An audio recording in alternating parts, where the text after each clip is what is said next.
Welcome to Chronic Combat Conversations, a live look at our best bets, picks, and predictions for every UFC event. With your hosts, TB Scouting MMA and The Guru back again after a week off, and boy did we miss the UFC. We've got UFC Vegas 107 in the incredible Apex Arena.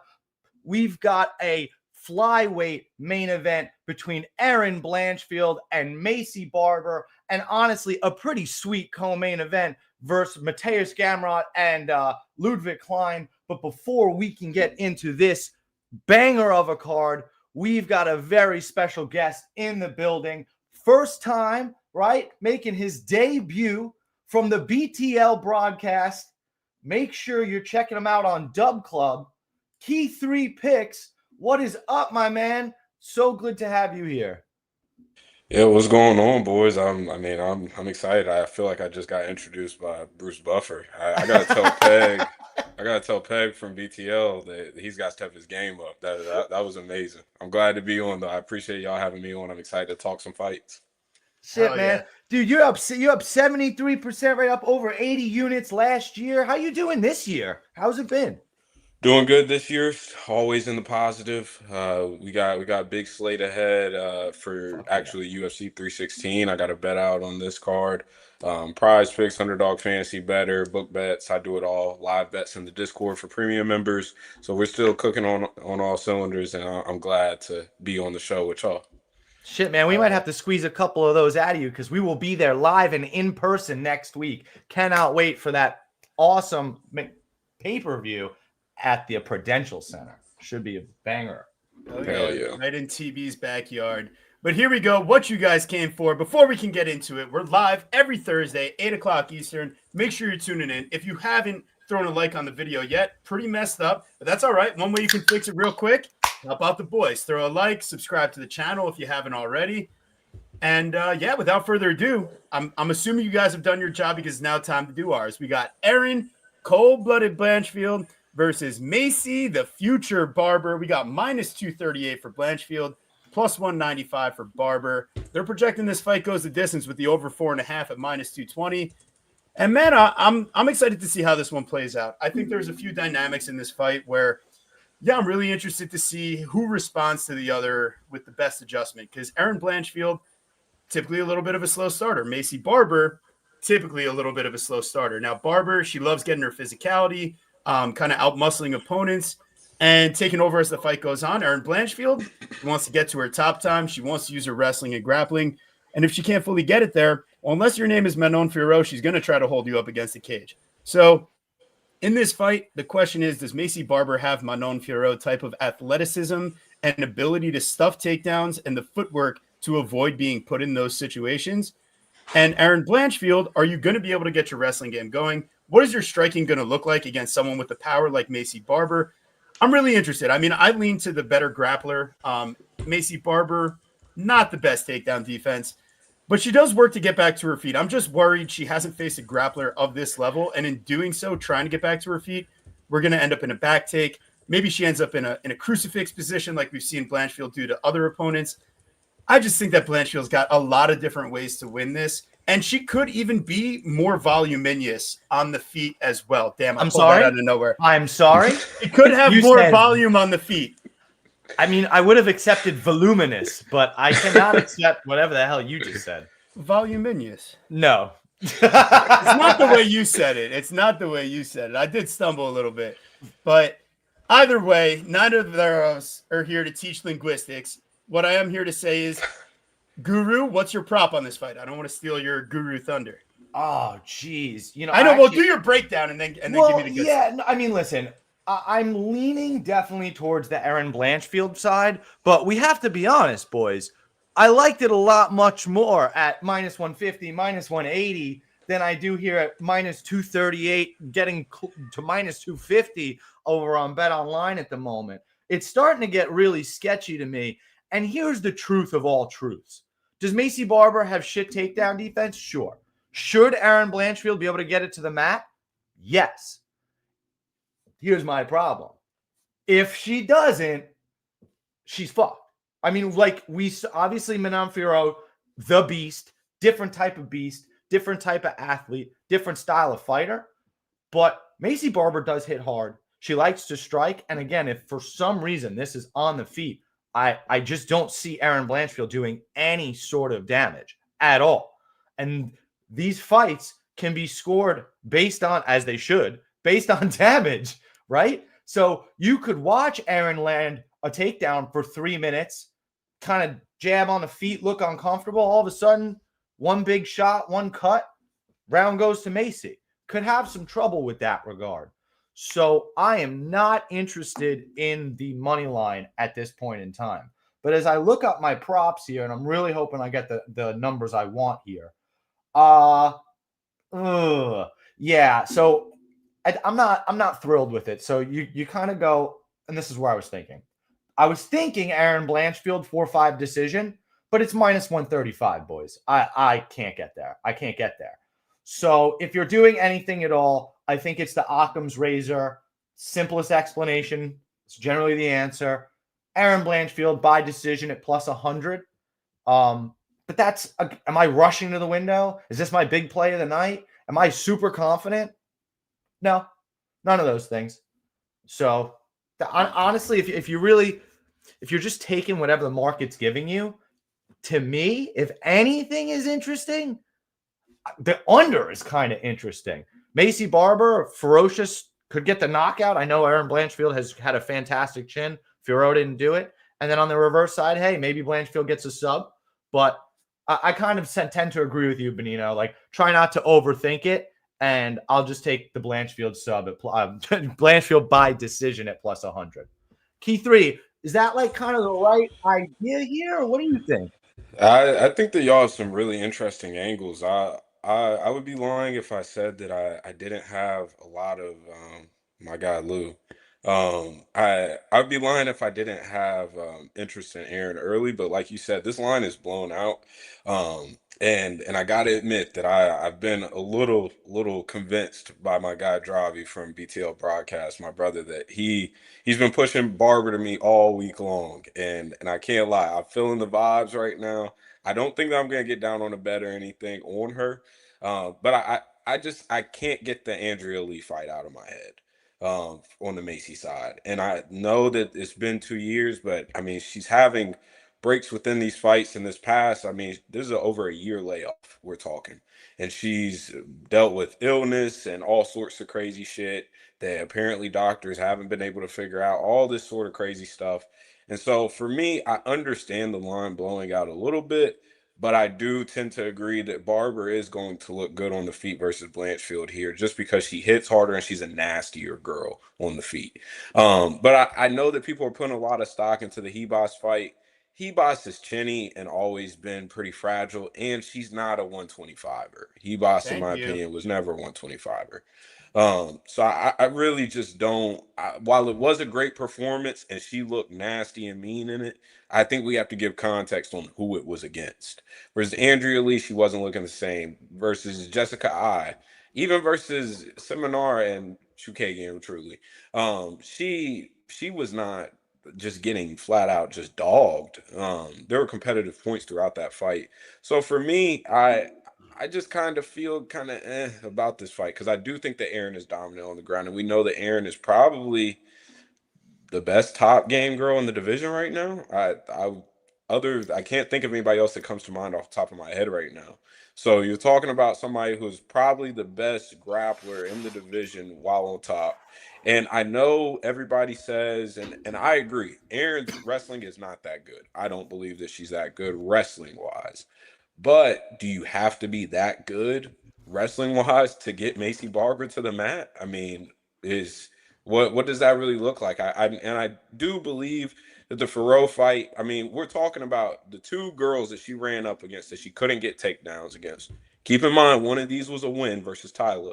But you're talking about Tyler and Manon, who are probably two of the more freak athletes in all of women's MMA right now. To have the best hips, best takedown defense. I mean, And Barber, I just don't believe has that. I mean, we're talking about the lack of balance. She's tripping over outside trips from Andrea Lee or putting you on your ass for minutes at a time. That's problematic for me. So, and I don't think that Barber is clean enough on the feet to not get into grappling exchanges. And that scares me because while she is violent, she is nasty, it's going to lead to her smothering her own punches. She's going to end up in the clinch. And Blanchfield is going to have chances to work her game. And that, for me, is why Blanchfield should be a decent-sized favorite, because she's going to get an easy path to her winning condition at all times through these 25 minutes. Barber is going to be interesting to see, and Blanchfield is giving in on who she is. I mean, she's not going to stop shooting. She's going to keep on trying to dog you out. I'm interested to see. I know Barber's in Colorado. Cardio won't be too much of an issue, but 5 rounds, this could get interesting. Yes. Almost as interesting as the chat's getting right now. Yeah, TV, what are you doing? Why did you ban that guy? Dude, I mean, I saw what he said about. No, I put him in timeout. Oh, well, it says he was banned. So yeah, because I put him in timeout. Because, dude, the first question was bad enough. The second one is like, dude, like, come on, chill. We're here to talk about the fights. Let's show a little respect for the main event. Don't need those types of questions.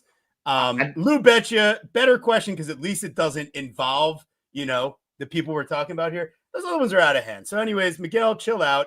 But yeah, this is going to be a banger of a fight. I can't wait. I love leaving a little bit on the bone so that you guys can get after it too. Because, like, Key, you brought up that great point about the Hibosh fight. Guru, love your prop. I'm so tempted by the Blanchfield sub, though. I'm very tempted at the price. So, if Grandma had a couch cushion for me to steal from, that's probably what I would do. Probably a little Blanchfield sub. I mean, listen, I feel weird because I didn't again, you kicked out Benino, but I had a relatively inappropriate question. And that was just I've been trying to scout. I've been trying to figure it out. Has Maycee had some sort of enhancement? Has she had that's a different question. This is logistical questions that have to deal with things that we can judge. That's chill to ask, bro. It's different when you look at the questions that were in the chat. I saw one of them. I think you didn't see the other one. I think you could have given him a warning. No. If he just did the one, he was fine. But ultimately, yeah, I think she got the work done. She got work done on her knee. She's had illnesses. Did she? Did you think she got work done? I don't know. Maybe it could be like the Norma Dumont special. Any I think that's just a young lady maturing. Listen, that's okay too. That's all right as well. See, this is the deep level of investigation that we need on this type of card. Now, what I can tell you guys, we're to the co-main event as we roll on through. We've got Mateusz, the gamer, Gamrot, versus Mr. Highlight, Ludovic Klein, Rudolph, the red-nosed reindeer, versus... Yeah, it's okay. We're not going to give Gamrot a new nickname. Dorothy Mantooth is a saint. Yeah, she...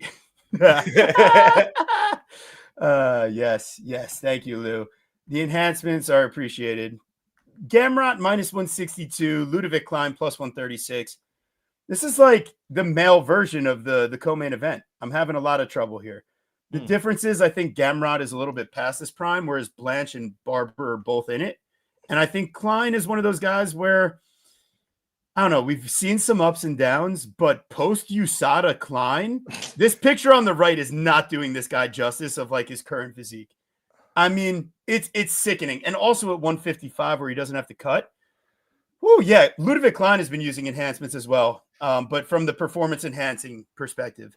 Allegedly. I want to get there. I really do want to get there on the dog because, again, like we keep saying, maybe in the old UFC, we got a takedown at the end of the round. That means he won it. Sure, back in the day, why not? But I'm just not sure that A, Gamrot's going to get a shit ton of control time, or B, that he's going to land a shit ton of damage. So that's either sub or control. And Ludovic Klein has shown to be extremely gritty. And while he does have 2 sub losses, including one in the UFC to Nate the Train Landwehr, I think that's a different level of pace. And like you said, USADA Klein is different. On the opposite side of that coin, though, once again, which one of the last 3 wins of Ludovic Klein was impressive to you? No, was it the slaughtering of AJ Cunningham, or perhaps the beating of Roosevelt Roberts twice removed from the UFC? It's just Thiago Moises, who we just picked Jared Gordon against, and we all like Jared Gordon, thought he'd win, even could possibly win by knockout 2-3. to starch him round one. Where the hell is Thiago Moises' head at? So I'm so stuck. I feel like it's more of a live entry spot because Mateus should look decently solid early if he's getting his game plan off, but it's dog or pass. It has to be dog or pass. And TB, one of my favorite bets possibly of all time was us betting Dan Hooker over Mateus Gamrot. I mean, he was like plus 300. I was there too. That's let's go. There you go. I mean, that was just a special win. And to win by split, and it was like it was fucking, what a sick fight. What a dog fight. Yeah, fight going the distance is minus 300. Again, similar idea. I feel like the books are like trying to get me to bet an under here. Ludwig Klein by knockout. How many times has Mateus Gamrot got hurt, especially to the body? Yeah. Right? And then Mateus Gamrot sub. I don't know. Very, very interesting. Small cage going to force the action. Dog or pass for me. Key? Yeah. I mean, speaking to Mateus getting hurt so much, I mean, 4 out of his last 6 fights, he's been dropped. And that's not counting any Dan Hooker incidents there. So you're talking him getting hurt damn near every fight. And I've always been somebody who believes. I like that angle, dog.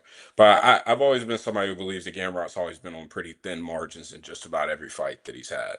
I mean, it sometimes seems as if judges are almost pretty much like going against wrestlers at times. It feels like wrestlers almost aren't getting enough credit these days because the criteria has been so emphasized on damage over control. 100%. And Gamrot, although you can say this for any fight, but Gamrot is truly one moment away from losing a round. Even if he's dominating, he's always away. And so with that, I just, that's not somebody that I tend to want to back at minus 160, minus 170 range. And I do think that this line movement, I'm not sure what the current bet online line went to right now, but I know that overall this has gotten some backing on Ludwig Klein, and I can understand it. I mean, athletic freak, Dan from Half the Battle talks about his doctor and wanting to get in touch with his doctor, because Klein, I mean, is juice to the gills, and I love it. But his hips are good takedown defense. And although, yes, Gamrot will get him down. And I do think that this is, in a small cage, going to end up somewhat of a car crash. But I do think that Klein has the ability to steal rounds 1 or finish Gamrot. Gamrot's 34 years old. I believe that we've seen the best of Gamrot. I believe that the run of beating Sarukian, he needed to beat Dariush, and he would have had his title shot right there.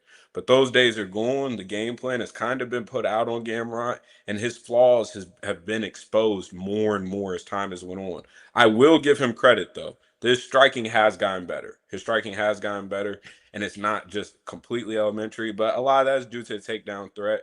But I think that Klein, being a guy who isn't super long, he's not like, his hips are right there. I don't expect for him to constantly be kicking himself into trouble like Dan Hooker did at times. I think the Klein is going to have pop, and I wouldn't be surprised if he sits Gamrot down a couple times in this fight. I really don't like what I've seen from Gamrot over the past few years. And I mean, look at these. You're talking Dan Hooker, lost. RDA damn near killed him. Fiziev, that's not really a win. Fiziev hurt himself. Dude, how about his debut, to your point? He had us thinking Guram was good. Yeah. You're like, what the hell? He had people convinced that Kudalade was a future champ. Like, yeah. He had us thinking that Guram had cardio. He had us thinking that he was really good, bro. You're making all the excellent points. I think you're right on it. It's dog or pass. And by the way, you asked the question, Ludwig Klein plus 130 on Bet Online. That line is coming in. Yeah, makes sense. But it's gone back and forth all week. But yeah, I want north of plus 130 if I can get it. So yeah, I took plus 140 on BetMGM, and I told the guru what was happening as it happened, that was the last place you could touch the plus 140 at that moment. I did a little dabble. It's something that I can get out of if I want to, but I'm feeling like I kept it at a low enough unit stake. It's not the best bet of the night. I feel like I need a little something. I think Klein is the better athlete at this stage. I just don't know that he's the better wrestler, but He might not have to be. If he can scramble and land a few things, he's got the reach advantage, even though he's a little bit shorter. He is a southpaw as well, so Gamrot doesn't really have the advantage in that way, that the front leg isn't just like right there for the single, and Klein's going to have his kicks available. So, yeah, I think I'm getting some plus 140 on MGM right now. yeah, there you go. That's what I'm saying. Like they still got available, little dibble dabble, right? And he had ESPN as well. Yeah, I got to play there, so it should be fun. I'm definitely in for it. I would rather take the dog in the co-main than the main here, personally. Agreed. All right. We've got Billy Ray Cyrus Goff versus Ramiz the Bull Brahimaj. Welcome, Key 3, to the TB nickname debuts of the night. If they don't have a UFC nickname, I'm going to do my thing. So, and sometimes if they have one, he does it as well. Yeah, it doesn't matter. It's dangerous out here. But yeah, so the question here is like short notice. They switched around opponents. It's terrible. I hate it all. We took Mickey Gall against Ramiz Brahimaj to let you know just how much we thought of this guy. But that was his second fight back after a spine surgery. It's just he got to fight Mickey Gall. So, yeah, it ended up working out in his favor. It's just, yeah, against Billy Ray, he basically needs that round 1 finish, Ramiz, or he's going to be dying round 2, round 3. So I took a little trip to Grandma's house because minus 360 money line for the Billy Ray Goff side. It's not going to work. I'm digging into Grandma's couch, found some loose bills and change. We're going to take Ramiz Brahimaj by round 1 sub. And then we could take Billy Ray Goff by round 2, round 3 KO. And we call it a day and we say bye to Grandma. We'll see you next week. We'll bring some snacks. No. Because, I mean, I don't know. Maybe. I guess I could see it. Yeah. I'm not doing a lot. It's just Grandma's money. It's not mine. I think Grandma's going to be happy with that. I think you might be. I'm just saying. He's not submitting him in round 1. That's like the other problem. But no, listen, that's just to cover the Goff prop, essentially. That's Ramiz's that's his money line. He's winning in round 1. You say that, but he knocked out Mickey Gall last fight. He get his first ever knockout. Yeah, I know, but this isn't Mickey Gall, dude. No, of course not. But it's Billy Ray Cyrus Goff, who literally got flatlined in his Dana White Contender Series fight against a guy that Simon Smotrisky, who is terrible. Honestly, different ref.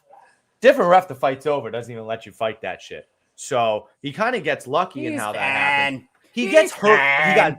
He gets hurt often. If we got Jason Herzog, we're golden, baby. Listen, maybe I'm just salty that I took him versus Trey Waters and we didn't get honestly, the job done.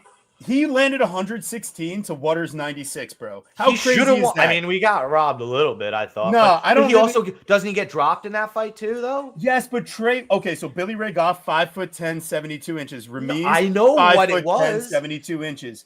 Okay, they're the same height and reach. Trey Waters is like 6'5" with a 80-inch reach or something. It's just like this is just how it is, and I guess to your point, you picked a finish, so it makes sense. I just get nervous for this level of fighter at minus 360 because we've seen time and time again that these lower level fighters at minus 360, like they're not getting the job done for you in the way that you want. But Ramiz Brahimaj is really a one-trick pony. Like he's not very good. You're allowed to do round 1 without doing KO or sub. Also, it's good enough money. He's a huge dog, and you add round 1. I'm not doing it. I'm not even hedging out. Like it's either. Exactly. All right, so did you look it up, FanDuel? Did you give me a line or you just said what you wanted? No, I just said what I wanted. I figured. All right, I'm going to pull it up. Let's listen to what Key 3 has to say if he thinks that betting on the minus 400 Billy Ray Cyrus is a good idea. Miley doesn't even talk to him, so. Yeah, I wouldn't back Billy Ray minus 360 against Guru, so let alone another UFC fighter. So for me, I mean, the guy's just too hittable. I never want to back people who have to go through hell to get to their winning condition normally. And while I don't think that he's gonna have to go through hell, although Mickey Gall managed to make Ramiz look like fucking Mike Tyson last fight, but based off of everything that we've seen, I think that that's a one-time deal. I think that there's a chance that Billy could get hurt, but I think eventually he just makes Ramiz quit, and Ramiz is fine with taking any way out of the door he can. So for me, I think that Billy walks him down. Probably finishes this fight. Maybe Ramiz gets enough control time to somehow drag this out. Maybe he gets the back in round one or something and is able to win. Like there's potential here, but it's very front loaded. And so I think if you're wanting to get down on Billy money line, you need to one, call the hotline, but two, definitely try to wait this out and see if Ramirez has a moment early and see if the live bet angle comes alive. I don't think it will, because I think that Billy will look good here, and get his win. I believe I had Trey Waters in that fight. I thought that Billy won, and while watching live. And rewatching it back, I can understand how Trey got that, but Trey's body language was awful, and Billy is just a dog. I really wish that we could see Billy against somebody, just not Ramiz. I just don't want to see Ooh. Ramiz fight ever in my life. You know what I just realized, TB and Key 3, as I'm really thinking about this, holy shit. I think I got the angle, boys. And I get that it's crazy, but I need you to hear me out. I I'm like listening. the fight goes the distance is plus 168. Billy Ray Goff by points plus 220. I mean, just think about it. Ramiz Brahimaj is tough. He's been finished one time. Do you guys remember what it was? Max Griffin ripped his fucking ear off Evander Holyfield style. Dude, It was a slightly different style. He didn't bite it off. I know. I'm just being silly. I know. Fair enough. But that's my point. I mean, it takes his ear getting ripped off and a doctor stoppage to put this guy down. So, I mean, I get it. Like, Billy Ray Goff definitely hits pretty hard, but I don't know. I kind of like maybe taking a shot here on that, but definitely going to be action-packed and definitely going to be clenching my butt cheeks for all 15 minutes if I were to somehow pull the trigger. Yeah, I feel you. It's just pace, body shots, pressure in a small cage, and the way that Goff just kind of takes over. I don't think Ramiz has really faced that type of guy.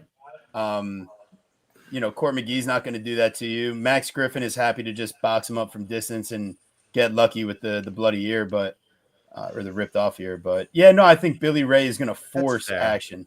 That's why I like it. I get it. It's just like you're finishing the likes of Mickey Gall, Michael Gilmore, Sasha Palatnikov.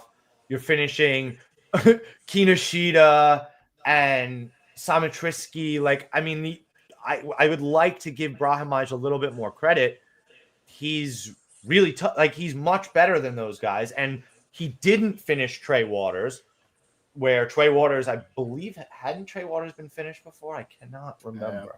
He'd been subbed. So it's like Billy Ray's not a sub artist. He's not really a takedown guy. True, but once again, same idea though. A guy that's tough versus a guy. I don't know. Just an interesting thought. Not running to the books. But short notice, terrible. Probably shouldn't waste your money here. Well, so that's even another reason why I like it to go the distance.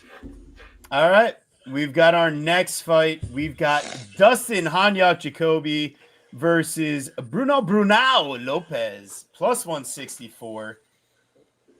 I think this fight has a few dynamics I'm very scared of to trust either guy, quite frankly. Neither of them have a chin that we can speak of on a real basis, honestly, at this stage. Like Jacoby, the dude has been asking to get knocked out. He's been knocked down plenty of times. And Dom Reyes, like that dude delivered. Now, I'm not saying Bruno Lopez is Dom Reyes, but Bruno also has a little bit of takedown game in his pocket. And we've seen Jacoby taken down and controlled multiple times. I think he's improved. I think his cardio is like decent, obviously. But even Vitor Petrino is cleanly winning like all 3 rounds until he gets finished late. So Bruno, I trust his cardio, but I don't trust his chin. I think this guy also is like, he might have a worse chin and worse defense than Jacoby. So that's kind of where I end up, and that's why I'm not on the dog. I think Justin Jacoby is going to be a bit like Bruno Lopez is more often than not really gonna give him the fight that he wants, I think. And I don't necessarily, I'm not convinced that he's gonna have success or enough success in the grappling department. If it was like, UFC, the video game, and we could control Bruno Lopez, I would like my chances a little bit more. I would, go out there and wrestle, cage push, try to tire this guy. But I'm not super convinced he's gonna do it. And boy, howdy, did they kick out Gaziasulov, right? Like they did not like him at all. Like that performance was that bad. You know, we've seen a lot of bad performances in the UFC. They very often will give you another chance anyway. I mean, they let him go. They were not happy. So I think that I would have let him go too. I mean, that guy's awful. I'm mad that I wasn't backing Lopez there. we but somehow did. Like, shout out TB for driving that train. Yeah, that was a good read there because I mean, but Bruno is absolutely awful to me. I will say, the guy does try to fight hard, but after the barrel knockout, I mean, it seems like he's lost confidence in himself on the feet. It's almost like he's waiting to get chinned. He's been dropped and hurt in damn near every fight since. The Dana White Contender Series win was hilarious because McKeel is absolutely awful and yet still bonked him and sat him down. And I don't think that Bruno is like the best athlete at all. I think that he's actually one of the lower tier athletes in the light heavyweight division. And that's saying something. Yeah, that truly is in the light heavyweight division. And I think that this guy is just insanely slow. I mean, watching him was just like, holy shit! Like this is granddad level. It's how I would be expecting Jacoby at his age to be moving, but instead, Jacoby, in my opinion, I mean, I know that it wasn't the sexiest performance for the time it lasted, but on all three judges' scorecards, that was 1-1 versus Petrino. And then he deads Petrino, knocks him out clean. So the pop is still there, the power is still there, and he still cuts angles well. And he's a high IQ fighter, in my opinion. And I should back off a high IQ because he made some questionable decisions versus Asmat. But for the most part, he has a very educated striking game. There's a lot going on. He's setting stuff up. Everything has a purpose, and that I don't get the sense with Lopez. I feel like it is just sort of applied forward and figure it out as we go and hope that we can land something. And I don't rate Lopez's power that highly at all. I mean, I've seen guys just take his shots and move on, and those are regional Brazilian taxi drivers that we're seeing eat those shots. So I'm not going to sit here and act like Jacoby is like just dead if Lopez touches him. And another thing that I do have to give Jacoby credit for, outside of the Reyes fight, which I think he just got caught in the pocket getting overzealous, chin up in the air. He got caught, and that is what it is. But outside of that fight, I mean, he's recovered well whenever he's hurt. Asmat fight goes on to pretty much win around. And Alonzo, I mean, there's arguments that he won the fight. So Yeah. you can't say that he's just dying like an old man right now. So he is showing that toughness still. The recovery is still there. Yeah, Lopez could hurt him because Jacoby is 37 years old. But I think that Jacoby is a superior striker. I think that the angles, the leg kicks, and the jab, most importantly, will really begin to add up in round 2 and round 3. And I think that if Jacoby chooses to sit down on a 1-2, I think that could be the fight. It's just a matter of Jacoby actually sitting down on it because he does tend to jab, get vibes, and be able to find his angles first. But I mean, we have seen him spark Kennedy. We saw him spark Dawoon Jung. I think that it's very reasonable to think that round 1 KO here is live. I played -180 on Jacoby. In my opinion, I think that was a pretty generous number versus Jacoby's a guy who's been battling in the top 12 to 20 range for the past 3 to 4 years at this point. Lopez is beating Gaziasulov and barely getting by Mikhail Saziani on Dana White Contender Series. So we have a top 15 guy in the world pretty much versus a guy who pretty much just got here and looks like he's going to have a short UFC career. So I'll take -180 on Jacoby and move on.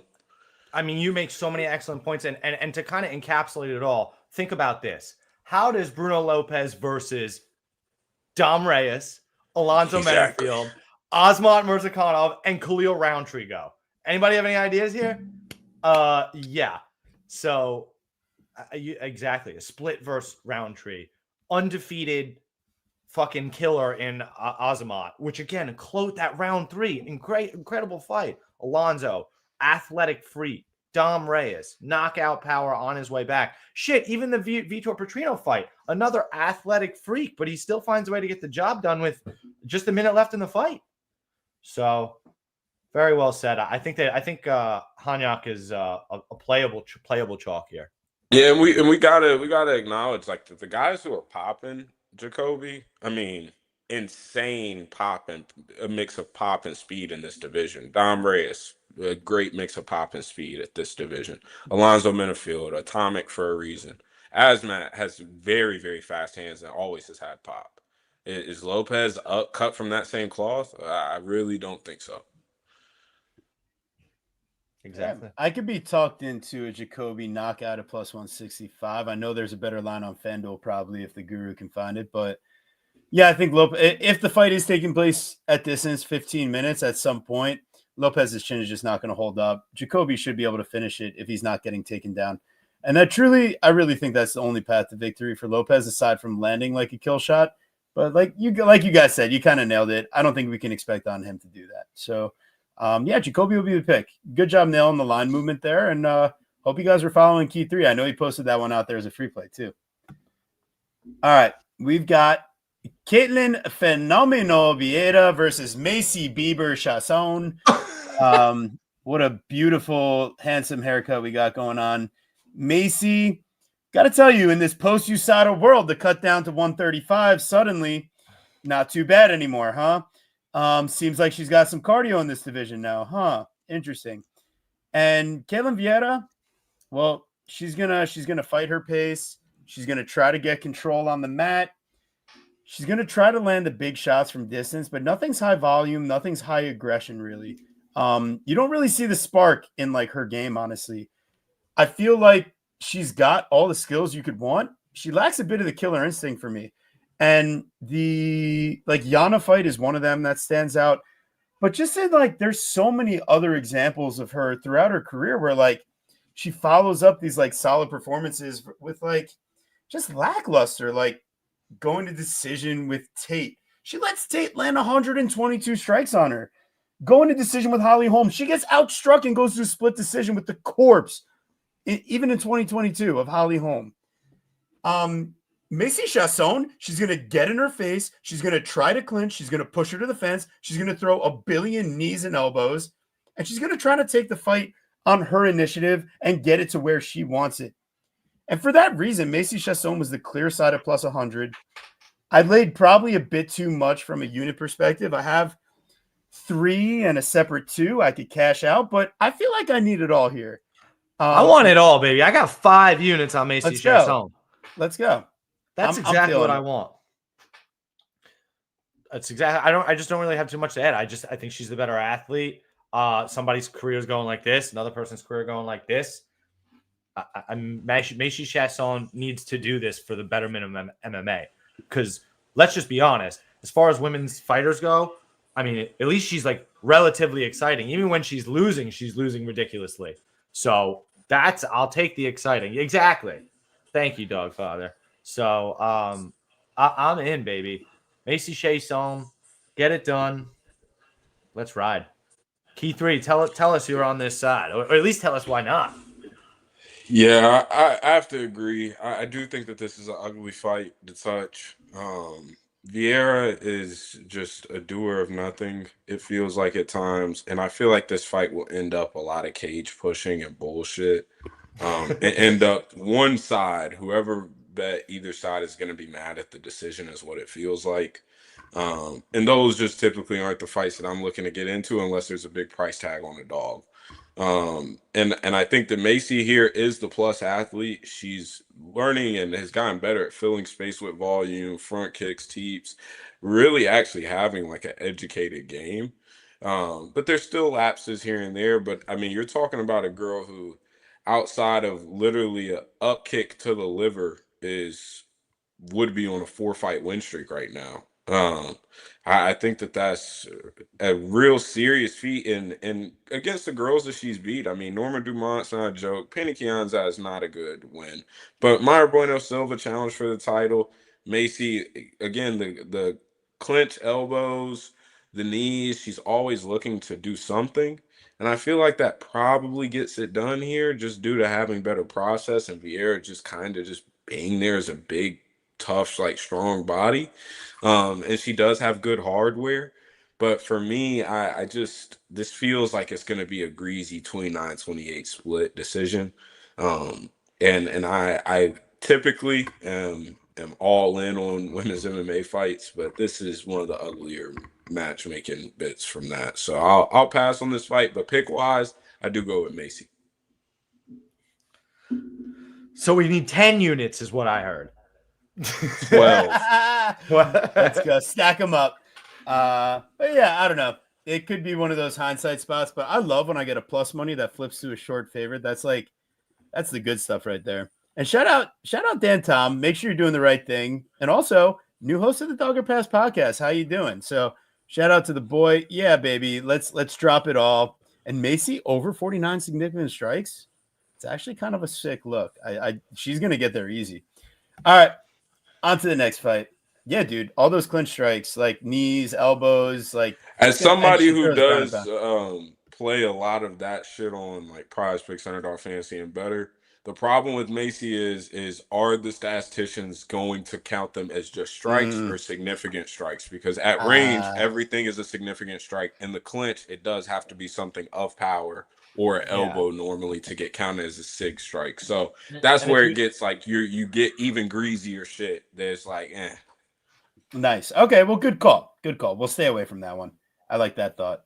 I like that you have a diversity in what type of like analysis that you have. We don't really do the DFS or Prize Pick stuff, so that it helps knowing that type of stuff. Yeah, that's how I got my start in this community. I didn't get into books until like a year after starting the cap. So the book shit is more new to me than the actual like individual stats and like prop shit. Interesting. I like that. I like that approach. It's very interesting. All right, we've got. Sorry, I jumped the gun there. We've got the Savage Zachary Reese minus 230 versus Dusko Thunder Todorovic plus 190. Is he like Garth Brooks when the thunder rolls? Oh God, I hate country. Why'd I do that? That was terrible. Minus 230 Zach Reese, probably PTSD from my childhood. My mom definitely listened to that song. But Zach Reese also probably listens to that song if I had to guess. And I don't think he's going to be happy when the thunder comes rolling across from him and he has to put it to sleep.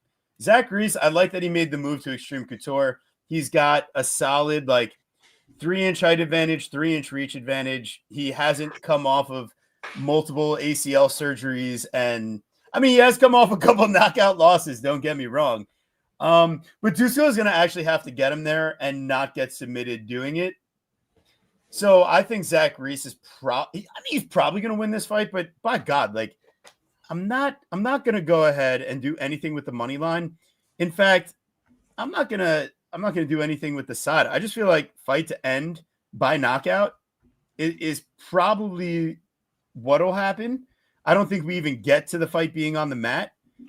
But if it does, like Todorovic definitely could have ground and pound upside. I don't envision him actually getting it there, quite frankly. He's terrible. So yeah, this stage of Todorovic, I just don't really give any bit of chance to at all. I mean, why are they giving him Mansur Abdul Malik off of fucking long layoff? Because they hate him. Because they're like, if you still want a job, then you're gonna have to really fight for it. And I mean, he's, as you said, TB, been injured a million times. I mean, he just had to pull out versus Edmund Shabazian, right? Or maybe he had a different fight. We just saw it earlier, right, TB? When does that look from? He injured his ACL like a few months ago again. Yeah, I'll do a little looking for you. I forgot. Thank you. But he did pull out of the Shabazian fight in March of 2024, I believe. Right. Perfect. I was just wondering if there was something even sooner as well. No, it was like since the Mansur fight, he just hasn't been back because he got mutilated in round 1. But he suffered a knee injury in the Duncan fight. Yeah, he tore his ACL initially versus COD.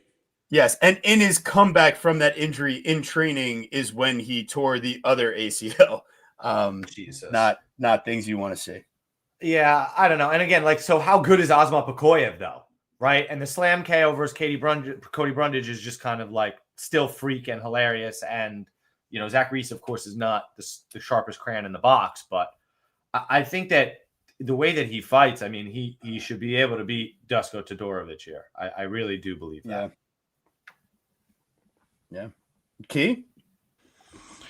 Yeah, fuck this fight. I mean, I just want to take this time out to talk to Azmat Bikoev. Um, Everybody now thinks that this guy is like good because he knocked out Zachary Reese first and then knocked out Ryan Loder. There will be a day to fade that fucker, and it will come soon. And I'm not gonna stop coming. No We pause. we I'm not tried gonna with stop we coming. tried with load we tried with Loader.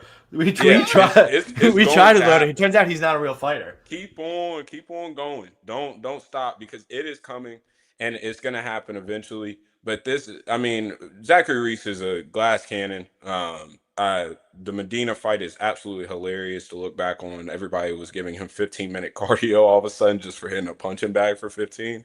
But I really think that this fight is probably wide in the grand scheme of things. I do think that Reese wins due to having more tools, more finishing traits, and abilities here off of his back on the mat. Like he's liable to find a finish anywhere this fight goes. Todorovic is kind of just there. So I do think that Reese gets it done. Best case scenario, Reese comes out and does a fucking 360 spinning dick kick and wins round one, and then everybody loves Reese again, and then we can go back to fading him as normal. But there's a pass fight for me. Yeah, that. You just muted yourself, TV. You like muted yourself mid talking. You're still muted again. I don't know what's happening. I like my computer just doesn't like me right now. I like clicked it. It said I didn't click it. Then it decided that I did click it. It's all right. I hope you guys clicked the like button. I hope you did the subscribe. If not, you're clearly not friends of the show. But there's a quick way that you could change that. Also, make sure you're following our guy Key3 out there in the Twitterverse and out there with his own show, the BTL. Not BBL, different. BTL broadcast. But yeah, no, really great content. We had Dravi the week before, and now we had Key3. Look out, Pegasus, we're coming for you. You're not safe anywhere. But yeah, no, honestly, hope you guys are following us all. We're moving on. Sorry about that. All right, we've got, praise the Lord, we've got the pastor Jafel Filio versus Burro Oso Island Nascimento. Is this the Diablo versus the pastor? We're going to find out. Plus 130 for Jafel Filio. Minus 155 for Alan Nascimento. 2 year, 3-month layoff or so. Jafel Filio, he's been in touch with the Lord. He has not been out of the octagon for that long. But I'm curious here. I really need to see the weigh-in before I'm fully confident on Nascimento. Where's this guy been? How bad a shape is he in? You know, it's now post USADA. He's had all this trouble making weight. He's had to pull out of fights. He's been injured. Is he in a good spot? Is he in a bad spot? This is actually kind of important. Like, go stalk the Instagram. Go find out what he's been up to. And I need to see what's happening because for him to be a favorite right now, I know he's a little bit taller. He's got a bit more reach. But both these guys are really good grapplers. They probably spend a lot of time on the feet. And if there's anything with Alan Nascimento that he's not in prime shape, well, it's going to get sketchy really fast because Filio, he's a nasty finisher. Yeah, he looks good. Okay, cool. Yeah, I mean, he's still at Shooter Box Diego Lima. And yeah, so he's on all the medicine. Yeah, he's doing his thing. And that was May 9th, that photo. He looks good. All right, beautiful. I love it. So, yeah, all right, fair enough. Nascimento, they're both very good, grapplers. Nascimento's probably the better wrestler. He's the bigger guy. And if he is in good shape coming into this fight, he probably should win. I mean, I got minus 125 on Alan Nascimento, and I'm letting it ride. I don't really, I mean, other than a sub from Philho, I just don't really love his game. So, quite interesting that he got he just had a grappling match with Amir Albazi and won. That I'd actually kind of like to watch if I could somehow find that footage. That's quite interesting. But let's be honest, beating the old-ass Daniel Barres, he's not even that old, but just kind of fights old. And Ode Osborne, it smells, man. He doesn't have any sub defense. So I do very much like Alan Nascimento here. He should cook him. But let's be honest, cooking Carlos Hernandez 2 years ago, like that guy is no good. So I would very much like to see him get a win. I think he's hungry for some money. So I did kind of hear that he was maybe having some financial issues. So I don't think that he like rushed back into the cage by any means. But I'll also tell you this. I like this matchup for him much more than a Sual Mabayev. So I gotta agree. I think that I'm just not loving of the constant pullouts. Pause. But I think like yo, Keith, three you're out on a of roll, man. yeah. I mean, at this point, I got a raw dog it here. But Welcome to Triple C. I love it. No, I love it. You brought the right kind of energy for the show. Welcome. Yeah, crazy things happen at Triple C, I guess. Yes. But I think here in this spot, I do side with Nascimento from a pick standpoint. I mean, the guy is absolutely huge for the division. I have to think that there has to be at least some troubles coming off of a 2-year layoff at 33 years old, still trying to fit into the 125 division. So this is not going to be some easy weight cut at all. Fieldho is fine, but to me, he's just fine. I think that Nascimento wins the wrestling exchanges. I do think that he has a top time upside here.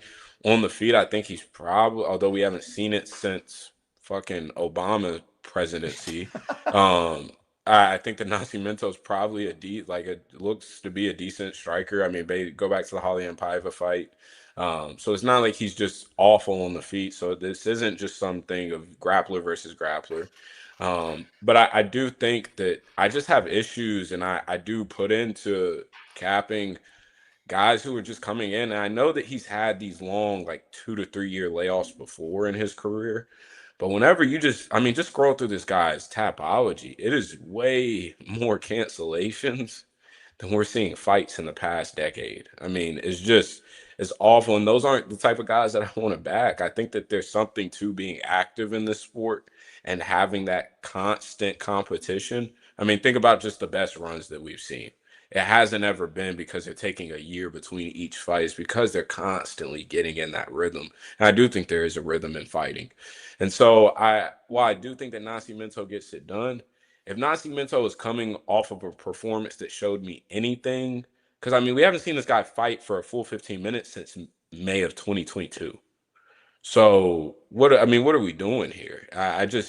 So for me, I don't like Fieldho, but I just don't like Nascimento's lack of activity. And again, I want to see what he looks like on the scales, because 33 years old, trying to fit into the 125 weight class whenever you've already been a monster size-wise for this weight class, I can't imagine that that's going to be too easy. But shoot to box, we know the Brazilian acai is elite apparently. So we shall see how this looks. But I pick-wise, Nascimento, I wanted to get to a bet, but I just was really, really just not feeling the lack of activity and just this long-ass layoff. Yeah, it's sketchy. I'm afraid to have too much on it, but it seems like Guru, your line is great. I just feel like mine's 125 is. I mean, that's 55% is very. I appreciate that number. I also just feel like even with the lack of with the layoff and lack of fights, and there's plenty, like you said, to kind of bring pause. I also just kind of feel like Jeff Alfilio's like his style is not the one that's going to put Nascimento into trouble here. Right, like he's got a split versus Tajir. He gets the split versus Ralian Paiva. I mean, these guys have power. I mean, these guys want to strike at volume and can grapple a bit too. So it's like,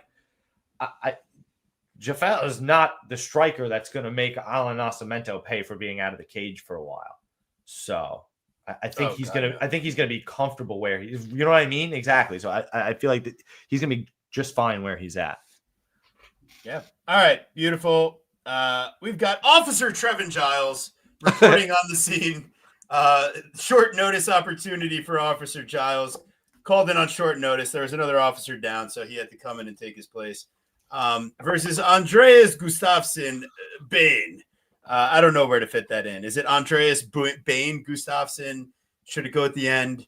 Is he just Bain? Do I just you actually forgot his name is Berg. It's Andreas Berg Gustafsson. And then you could put Bane somewhere, and then you still have to figure out where Bane goes. Yeah, I don't even know what to do with this guy. But what I do know is he's going to get in Trevin Giles' face. He's going to try to get in the clinch. He's going to try to dominate with elbows and crazy stuff. It's basically either Giles can put him away before Gustafsson gets his thing going and just drowns Giles with pressure. I think Trevin Giles sucks. Poopies? Yeah. Is this the guru? Is this going to be a guru rant? I mean, no, I'm not going to go on a rant. Right. But right. I mean, to me, Trevin Giles is exactly up there with some of the people that you know that I hate, a la Danny Hot Chocolate Roberts. Like, I feel like this guy's a punching bag. I feel like he's low volume. He doesn't have a grappling upside. Like, there's nothing here. And I'm just really, really pissed at myself for not pulling the trigger on Gustafsson minus 150. And the line has just continued to get wider and wider. So it's like it's nearly prop time. But I really still don't even mind Gustafsson. To me, he is, again, still parlayable chalk, playable chalk here. Maybe parlay him and Jacoby for some stupidness. But I do think he'll be fine here. And I absolutely believe that Officer Giles will be on the roster watch Tuesday. And he will be re-enlisting to try to get back in the force and give me a parking ticket because I shit all over him once again. So give me Gustafsson here. Yeah. I have to agree. I think that Gustafsson, by just pure aggression and violence, this is going to be a drunk bar fight. Gustafsson is, I mean, it's no secret what he's going to do. He's going to come in, he's going to bang. He's going to get in the clinch. He's going to be nasty, elbows, knees. I mean, he's just a nasty guy. On the other hand, Officer Giles has probably like one of the prettier jabs in all of MMA, but yet you touch him and then shit gets dark after that.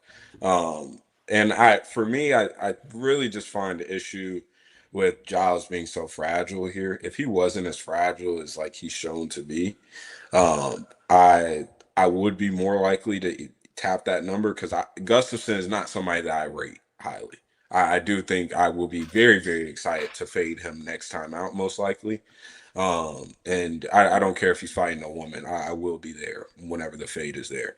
But for me, I think the Officer Giles, like, what is he really like? What does the win condition look like? Because is he really going to go through hell in a physical fight? Like, I get it. Yes, he like technique for technique in the gym looks like a way better fighter. But like these guys, once they actually glove up and fight, what does it look like for Officer Giles to get a win here? Like I just don't know. And so Gustafsson, I'm not into paying minus 170 on a guy that I really don't rate. And that his win condition is just ugly shit. And so while I've been wrong about these guys who just are physical freaks and just go out there and fight, I'll learn my lesson here and I'll pick Gustafsson, but I won't be backing this number. Yeah, I think with Gustafsson, it's going to be by finish. Like I don't even necessarily think that Giles has high upside in a fight that goes the distance, but it means that he didn't get finished. So it's probably going to be somewhat of the type of fight that he 100%. That's the play. It's Gustafsson by finish. You don't even have to take a method because he really can do it either way. Although, yeah, and Trevin Giles loves to lose every which way. He's lost by KO 3 times. He's lost by sub 3 times. So Gustafsson by finish, as I pull it up here on FanDuel, is listed at, here it is. He's listed at plus 130. That is good enough for me. I would have liked a little bit more meat on the bones, but I think that he gets knocked the fuck out. All right. So he had a neck injury. Here's the issue. So we need to find a little bit more details. Like if he had a disc injury with radicular weakness, I don't love it. But if it's just kind of like, oh, I had a sore neck and I don't want to risk my UFC debut against a great striker when my neck doesn't feel 100%. So we're gonna go to his Instagram because he posted about it. But yeah, it's Gustafsson inside the distance, or I wouldn't want him at all. And Giles, I mean, I wouldn't be surprised. Like Gustafsson doesn't really have defense, but I expect him to just put the fight where he wants it. Yeah, he's done. The treatment will be done by the country's best orthopedist. Speculations around from various news sites that my neck is broken. Quotes, it really isn't. It's fake news. I don't know. This is from the Baines own page. So Jeez Louise. yeah, and that's 20 weeks ago. You don't love it, but also it is kind of weird. I mean, the level of competition that Trevin Giles has faced is nothing to like thumb your nose at. I mean, his finishes are now going back to, and again, I have no idea. I don't even remember that fight. How did he really beat Roman Dolidze? I don't remember that fight. Yeah, because Roman went for heel hooks and just started getting hammer fisted. Right. And he passed out in his first trip down to 185. That's exactly what happened. I mean, listen, like I wouldn't. But okay, so that's a bullshit fight. So, but like otherwise, it's like Dricus du Plessis, Michael Morales. You've got Gabriel Bonfim, who's the worst of the bunch that I've named there. Carlos Pratis, and Mike Malott. I mean, these are top 10 to top 20 guys. So it's an interesting thought. We'll see. I just think in a boxing fight, maybe, but I will say, like, I do believe that with the Malott loss, in my opinion, is like the nastiest ones out of it, just because that version of Malott is fresh off the Magny fight where he gassed out. I mean, that was the most like calm, like he was very much like obviously trying to show himself he could make it 15 minutes. So I think that was the least violent version we've ever seen of Malott, and Trevin Giles still managed to lose that fight and cleanly, like no discussion. So for me, it's just like, again, nobody can tell us like a path to what it looks like if Giles wins. Like, yeah, he might be the prettier and better mixed martial artist, but like, how does he win? Yeah, I want zero part of Trevin Giles. I agree. All right, we're moving on here. We've got Kurt the Hurt Hollabaugh versus Jordan the Twerking King. I'm sorry, the Monkey King Levitt. Who's going to be shaking their booty after this fight? That's the question. Everyone wants to know. Is Kurt the Hurt going to be putting on a show? Plus 180 on the Kurt Hollabaugh side, minus 218 for Levitt. I mean, quite frankly, each of these guys has a pretty clear path to victory. Hollabaugh, for once in your life, can you stuff takedowns and throw some hands? And Levitt, can you get top control, secure it, and stay safe from any submission attempts? Hollabaugh, I mean, man, this guy, like, he puts it all out on the table. You know, he's definitely a powerful striker, maybe not the most technical, but he'll dog it out there. Like, Alexander Hernandez did not love what was happening on the feet. But Alexander Hernandez also was able to land takedowns in multiple rounds and get extended top control. And, like, why couldn't Jordan Levin do that? Well, he's been out extended time for concussions, issues with returning from that. He's had another child. Well, I mean, his wife had another child. He fights Patty, flies for the first time out of the country. He's like, yeah, I'm never leaving the country ever again for a fight. Now he's fighting in the comfort of the backyard of Syndicate. So, yeah, I get it. Like, Levitt, if he's coming in 100% here, he's probably the winner. But by God, like, why would I want to find out at this price? So can I ask a real question? What's up with this over-under line?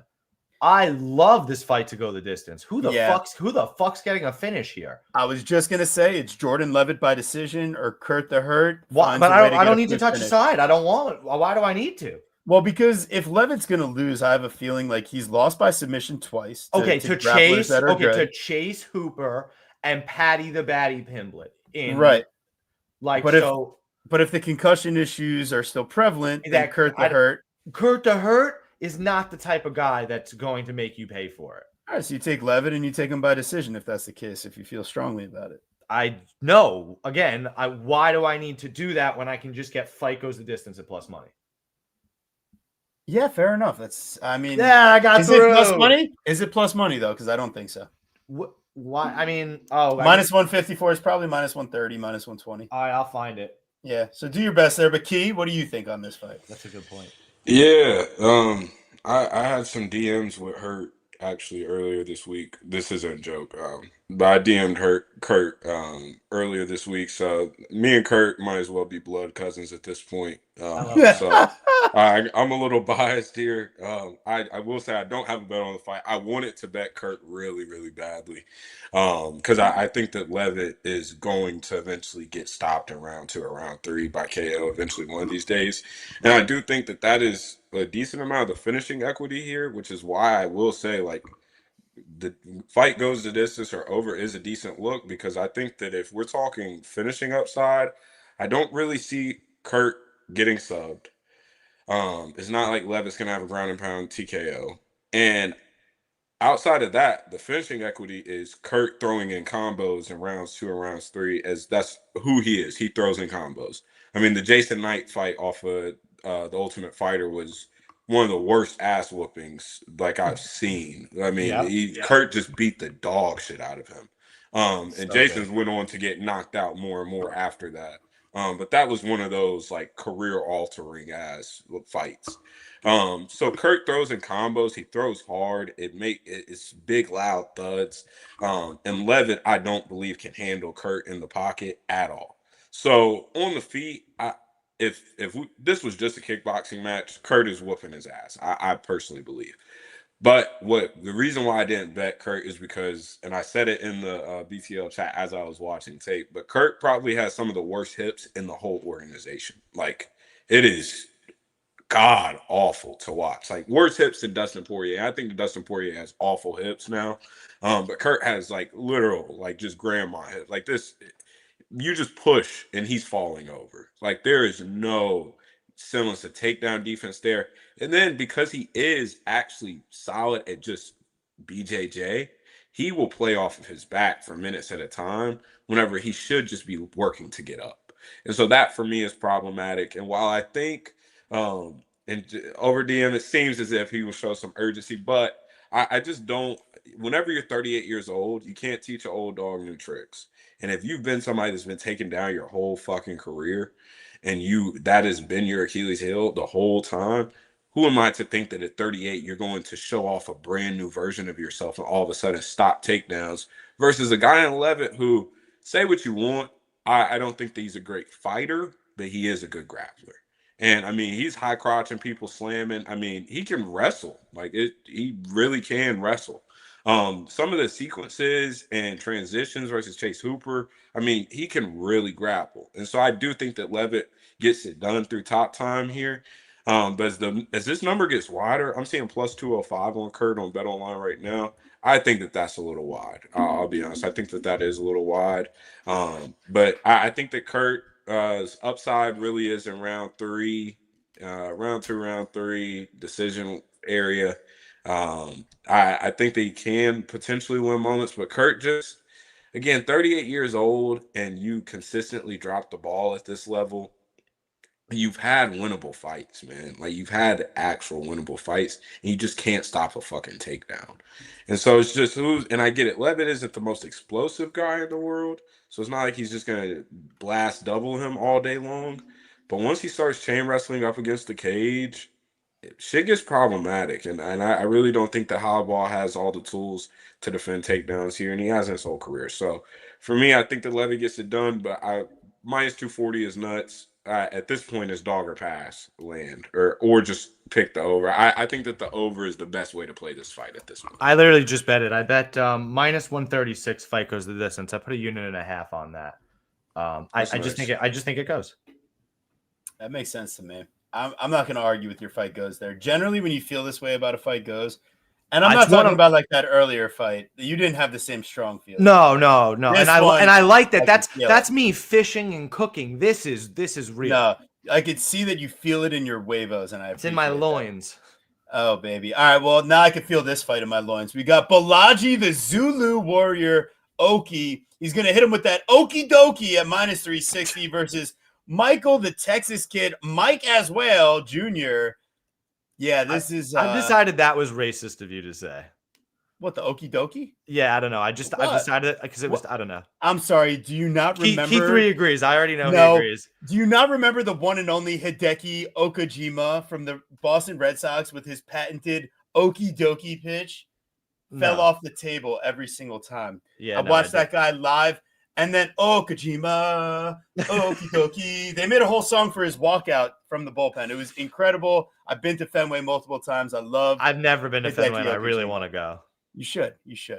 But anyways, now that we come back, does Balaji hit him with the okie dokie? The Zulu Warriors minus 360 in a short notice matchup against Michael getting the call up from the office to fight in a UFC debut here. Dog or plus pass? 285. Yeah, but like, here's what I'll tell you is Michael, he's going to come in, and what does he do? Can you tell me, Guru, what is his striking diversity? Can you share it with me? Can you share it with the crowd? Can I share with you? What does he do in a fight? He likes to swing heavy power. That's yes, but he only throws 2 punches. It's a 1 and it's a 2, and it's down the middle every single time. And guess what? Balaji, he's got a 4-inch reach advantage. He's got a 2-inch height advantage, and he's been the one preparing for a UFC fight this week. Welcome. Thank you for the ticket to the show. Balaji probably finds a way to finish this guy because, Mike, the fact that you get outstruck by Bogdan Grad, that's not good, buddy. It's a split. That's a close fight. And when you look, who's his other loss to, Poppy? You know that guy. He's pretty solid. Yadir Devalle. Yes, but isn't that not down a weight class?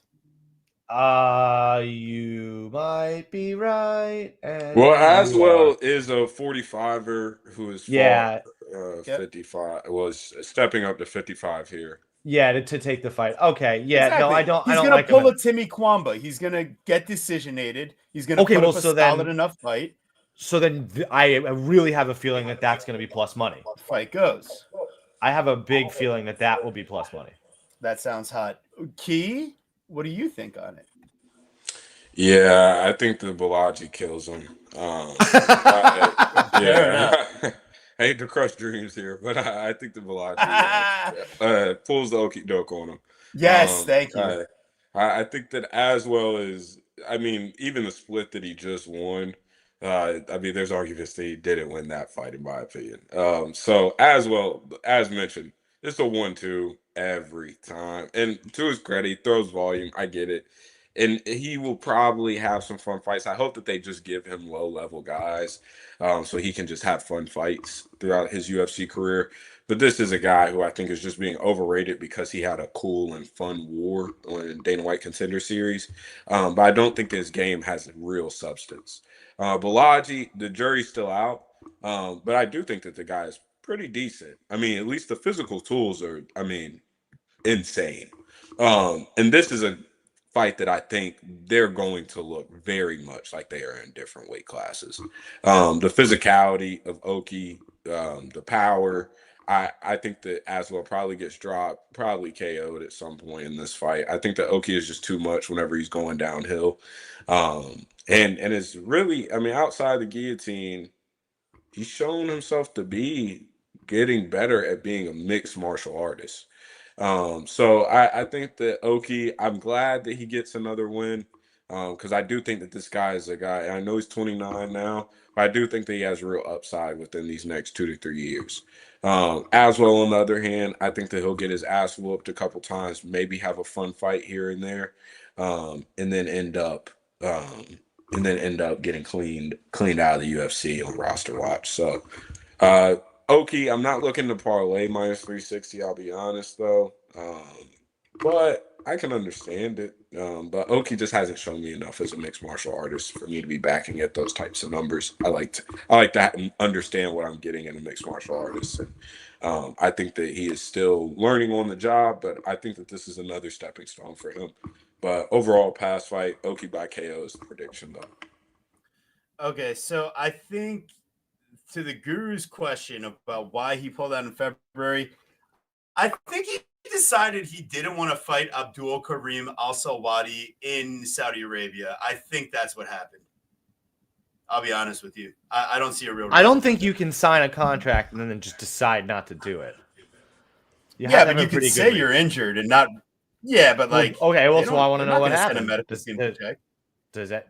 Does anybody know? Abdul Karim Salwadi was busy trying to sleep with little kids, so Balaji decided he didn't want to fly out to Saudi Arabia to fight him.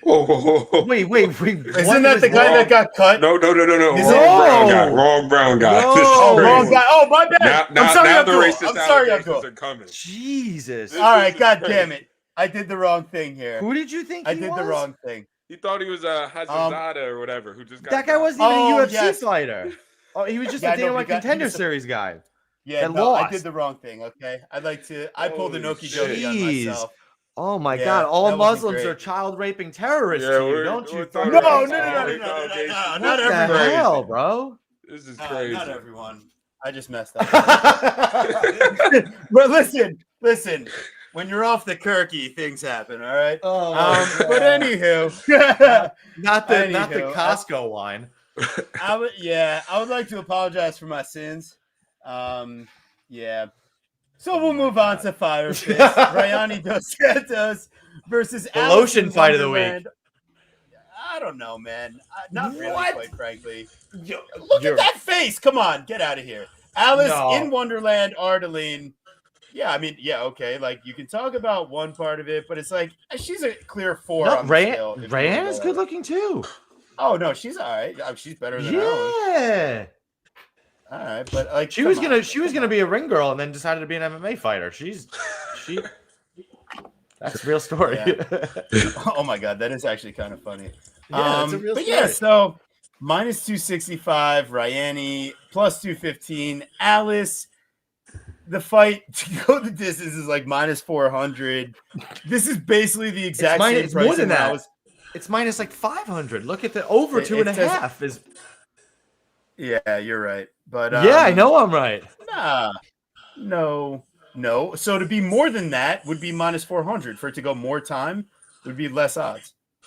That's how it works. It was minus 155, but goes the distance was minus 134 on whatever what fight did you talked just about say? earlier.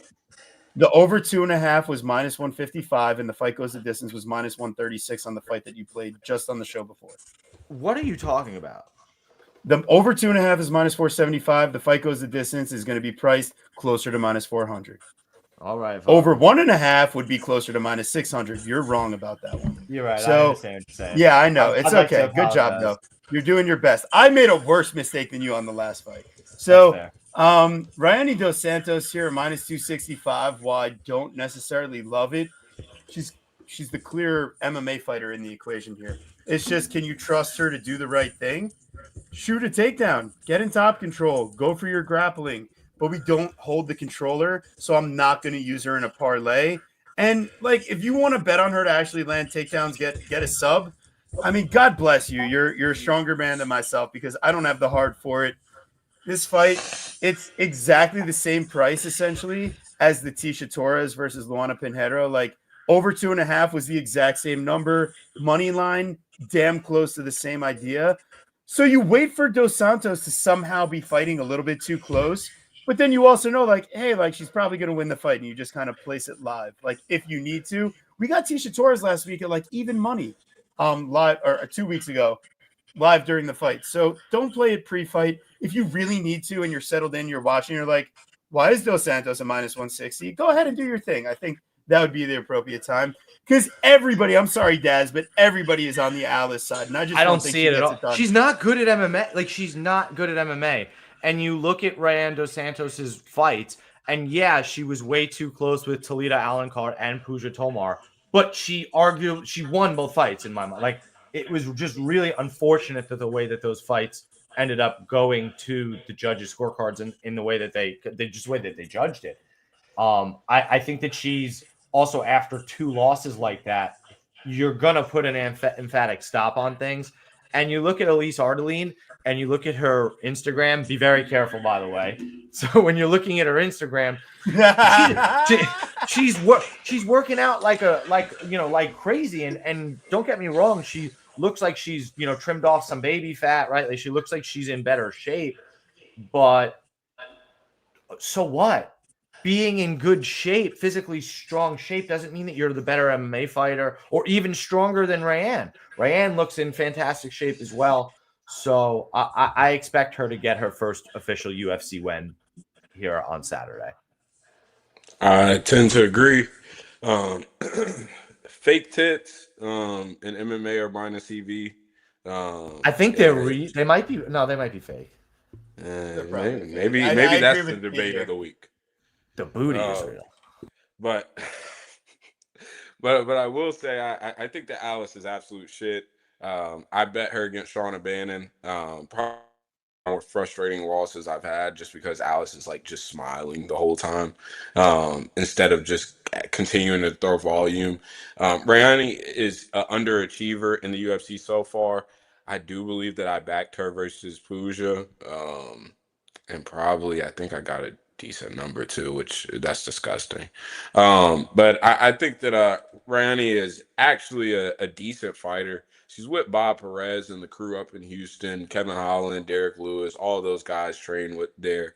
Becca Irwin, who is a women's MMA prospect, who I think is going to be really, really special one day, is also there. So she's getting in good work with good girls. Carly Judy sometimes spends time up there. I mean, so it's not like she's just fighting cans and beating up on Brazilian taxi drivers. She's getting good work in.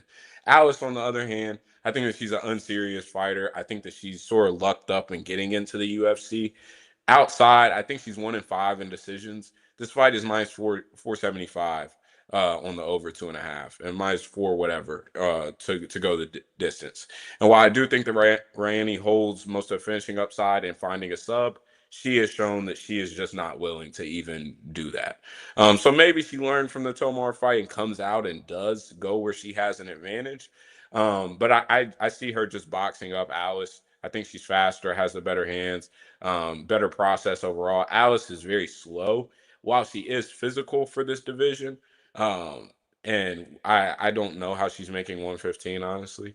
I just don't think that she is fast enough for this division at all. I mean, it's insane how slow she looks at times.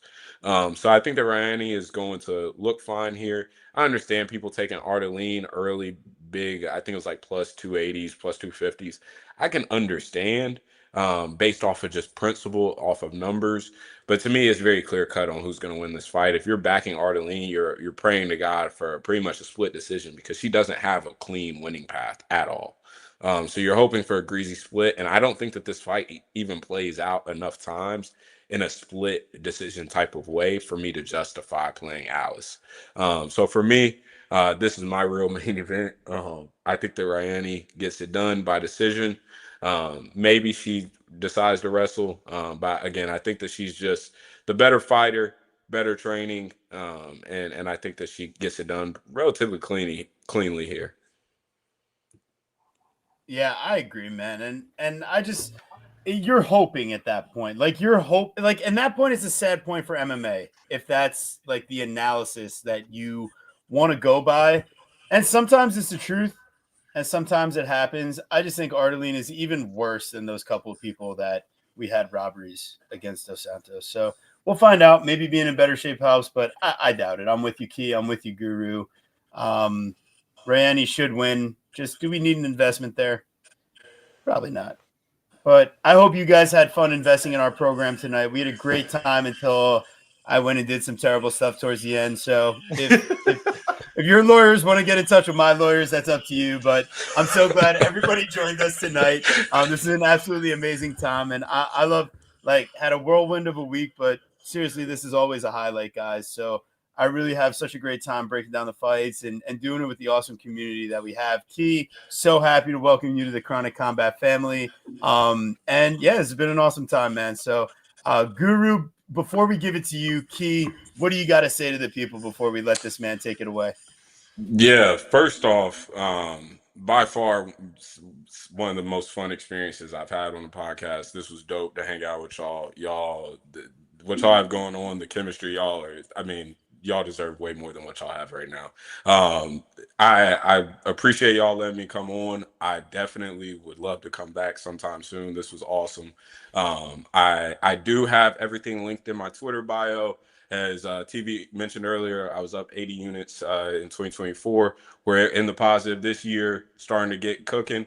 I dropped Prize Picks, Underdog Fantasy, Better App, DFS cores, book bets, live bets in the Discord for members. Everybody in chat is sharp, super cool guys.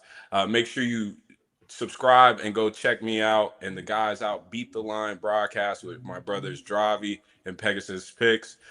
We every Wednesday try to get something out, a breakdown each week. We'll definitely have one of these sharp gentlemen on sometime soon. And for UFC 316, if you DM me, let me know that you watch Chronic Combat Conversations, or if you watch BTL broadcast, I'll give you something special.